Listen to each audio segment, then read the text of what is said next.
ಮಾತಾಡಿ. ನೀವು ಮತ್ತೆ ನಿಮ್ಮ ಫ್ರೆಂಡ್ ಒಟ್ಟಿಗೆ ಮಾತಾಡ್ತಾ ನಿಂತಿದ್ದೀರಾ. ಇದ್ದಕ್ಕಿದ್ದಾಗೆ ನಿಮ್ಮ ಫ್ರೆಂಡ್ಗೆ ಏನೇನೋ ಬಂದು ನಿಮ್ಮ ಮುಂದೆ ಪ್ರಜ್ಞೆ ಬಿದ್ದೋಗಿದ್ದಾರೆ. ಆ ಟೈಮಲ್ಲಿ ಅವ್ರಿಗೆ ಏನ್ ಮಾಡ್ಬೇಕು ಅಂತ ನಿಮಗೆ ಗೊತ್ತಿದೆಯಾ? ಗೊತ್ತಿಲ್ಲ ಅಂದ್ರೆ ಈ ವಿಡಿಯೋ ನೋಡಿ. ಸೊ ಫಸ್ಟ್ ಅವರ ಪ್ರಜ್ಞೆ ಚೆಕ್ ಮಾಡಬೇಕು. ಸರ್ ಮಾತಾಡಿ, ಏನಾಯ್ತು ಅಂತ ಮಾಡುವ ಪ್ರಯತ್ನ ಮಾಡಿ.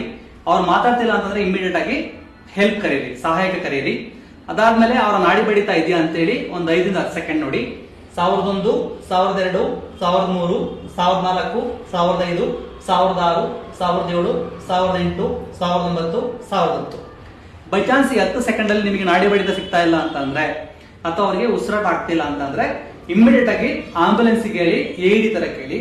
ಅದಾದ್ಮೇಲೆ ಅವರ ದೇಹದ ಮಧ್ಯಭಾಗದ ಒಂದು ಕಾಲ್ಪನಿಕ ರೇಖೆ ಹಾಕಿ, ಎದೆಯ ಮಧ್ಯಭಾಗದ ಒಂದು ಕಾಲ್ಪನಿಕ ರೇಖೆ ಹಾಕಿ, ನಿಮ್ಮ ಕೈಯನ್ನ ಎದೆಯ ಮಧ್ಯಭಾಗದಲ್ಲಿಟ್ಟು ಮತ್ತೊಂದು ಕೈಯಿಂದ ಲಾಕ್ ಮಾಡಿ ನಿಮ್ಮ ಬಾಡಿಯ ಸಂಪೂರ್ಣ ವೇಟ್ ಅನ್ನ ಪೇಷಂಟ್ ಮೇಲೆ ಇಟ್ಟು 30 ಸಲ ಒತ್ತಬೇಕು.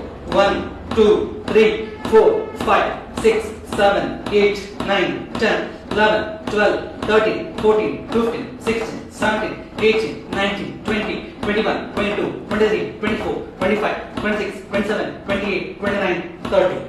ಸೊ ಈ ಪ್ರೋಸೆಸ್ಗೆ ನಾವು CPR ಅಂತ ಹೇಳ್ತೀವಿ.